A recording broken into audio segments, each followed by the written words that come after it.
yaqulu rabbana atina fid dunya hasanah.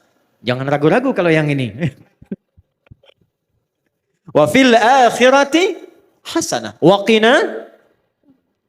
Kita tak bisa hukumi status seseorang.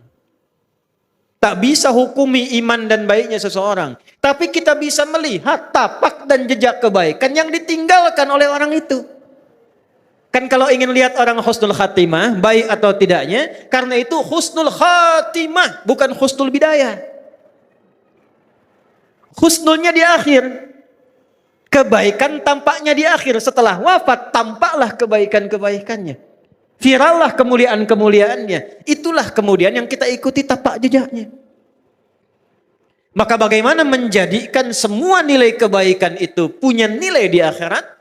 Karena nanti, mohon maaf, ada orang pun ahli dunia tapi baik. Jangan salah. Ahli dunia tapi baik. Cuman sayang kebaikannya tidak disiapkan untuk akhiratnya. Zaman Nabi itu ada orang belum beriman, non-muslim. Baiknya luar biasa. Sedekah ke orang, sosialnya tinggi. Mengatasi kesulitan orang lain, bantu memudahkan akses. Maka Sayyidah Aisyah radhiyallahu taala anha bertanya pada Rasulullah, "Ya Rasulullah, wahai Rasulullah, bagaimana status orang ini di akhirat sementara dia ini baik sekali tapi imannya belum ada?" Maka turunlah Quran surah ke-25 ayat ke-23. Wa qadimna ila ma 'amilu min 'amalin faj'alnahu haba'an manthura. Wa qadimna na'nya li ta'zimin nafsi fi ta'zimin sya'ni. Menunjukkan keagungan Allah pada sesuatu yang sangat penting. Jadi kalau kita terjemahkan dengan tafsir, demi keagunganku dan keadilanku, aku berikan balasan untuk dunianya. Tapi di akhirat dia tidak bernilai.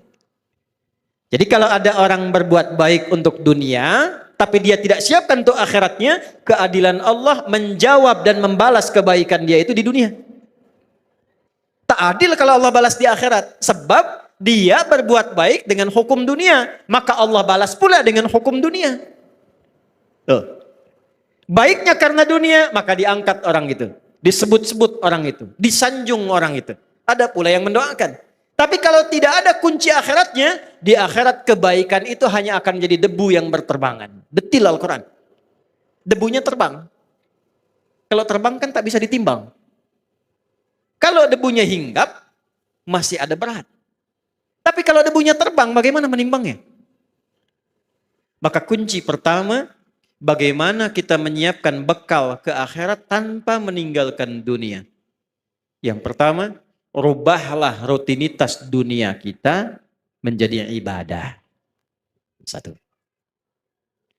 Maka berubahlah perbuatan kita dari sekedar rutinitas amal, punya sifat ibadah namanya soleh. Maka amalnya berubah menjadi amal soleh. Setiap amal yang menjadi soleh, maka dia punya sifat baru namanya hasanah. Ketika amal menjadi hasanah, maka dia punya poin. Poin inilah yang disebut bekal akhirat, namanya ajrun. Yang kita sebut pahala. Pekerjaannya tetap dunia. Tapi pekerjaan dunia ini karena diniatkan menjadi ibadah, amalnya menjadi saleh, perbuatan baiknya diridhai Allah menjadi hasanah, maka setiap hasanah punya nilai akhirat. Dari mana dalilnya? Quran surah ke-6 ayat 160. Man jaa'a bil hasanati falahu 'asyru amthaliha. Setiap perbuatan yang baik yang kita kerjakan dengan niat akhirat menjadi hasanah. Akan dikonfirmasi hasanah ini di akhirat dalam bentuk pahala sebagai bekal pulang. Karena itu doanya, Rabbana atina fid dunya hasanah. Dikonfirmasi hasanahnya di akhirat. Wa fil akhirati hasanah. Nah sekarang, bagaimana cara merubah perbuatan dunia menjadi hasanah, menjadi punya nilai akhirat? Kerjakanlah dengan menggunakan iman. Saya ulangi, pakai iman. Itulah yang menjadikan hampir kata-kata amal soleh dalam Al-Quran didahului oleh kalimat iman. Contoh, surah 103. Wal 'asr. Innal insana lafi khusr. Illa alladhina amanu wa amilus soleh.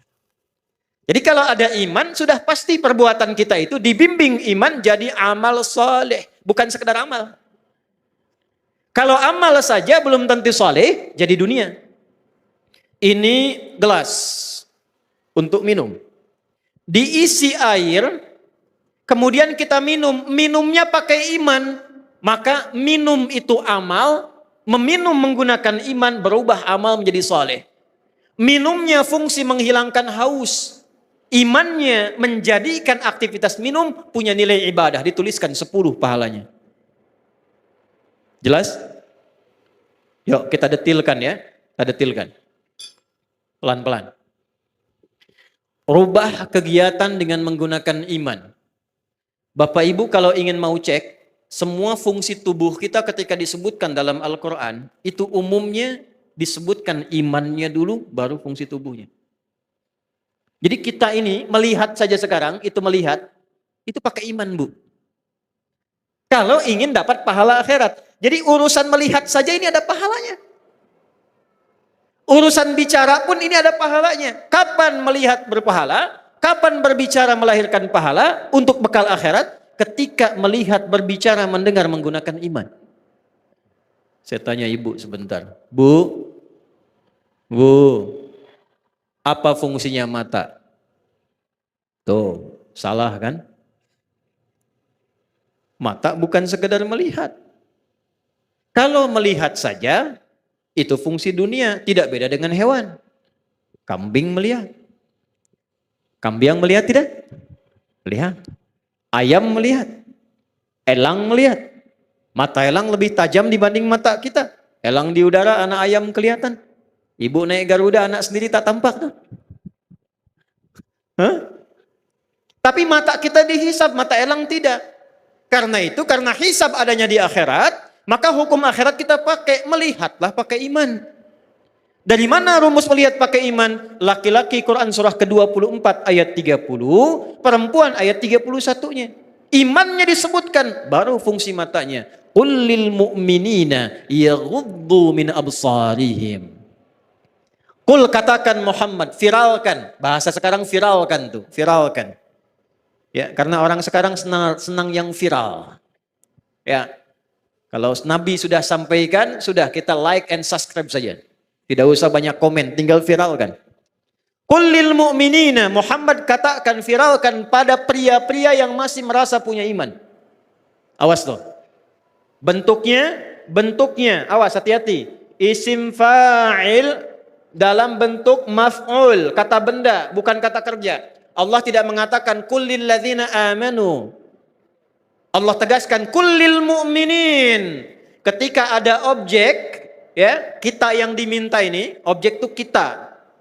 Ya, yang diminta oleh Allah, menggunakan kata benda, isim, itu hukumnya lebih kuat dibandingkan kata kerja. Karena benda tidak berubah. Pekerjaan masih bisa berubah. Ya, contoh, ini gelas sampai kiamat kurang 2 hari tetap akan jadi gelas. Tidak akan pernah jadi ayam. Karena benda. Tapi semua terkait pekerjaan, ya, maaf, termasuk masuk kepada sifat karena dia unsur pekerjaan pasti berubah. Sayang, itu sifat yang masuk pada kata kerja. Orang tua sayang pada anak, diberikanlah pelukan, diberikanlah senyuman, pekerjaannya itu. Ya, tapi sayang itu tidak selamanya akan sama. Coba ibu saya tanya. Suami ibu dari awal nikah sampai sekarang sayangnya sama enggak? Ah, kencang tuh. Tidak. Ke masjid itu berangkat pekerjaan. Bisa ada orang semangat, bisa ada orang lambat. Tergantung motivasi. Tapi kalau benda tidak berubah. Maksudnya apa? Ini sepanjang mata masih tetap jadi mata. Bagi orang beriman fungsinya tidak akan berubah. Apa fungsinya?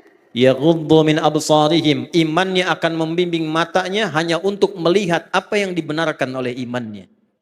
Bila kata imannya ini tak baik, maka ghaddul basar. Kata imannya palingkan. Karena itu standar pria yang punya iman, imannya akan menuntun matanya dan membuat batasan. Ini yang boleh dilihat, ini yang tak boleh dilihat. Beda dengan yang belum punya iman, semua bisa dilihat. Lisan, dari mata turun ke, oh jangan langsung ke hati aja mbak. Dari mata turun ke lisan, ke mulut nih. Apa fungsi mulut? Mulut ketika disebutkan di Quran, imannya dulu disebut baru lisannya.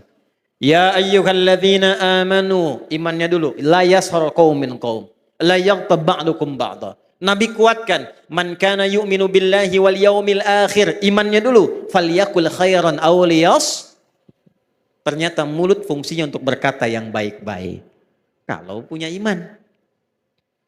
Jadi kalau kita bicara, bicaranya dituntun oleh iman, setiap bicara kita dituliskan pahala itu. Untuk bekal pulang. Jadi pahala itu bukan hanya dalam sholat.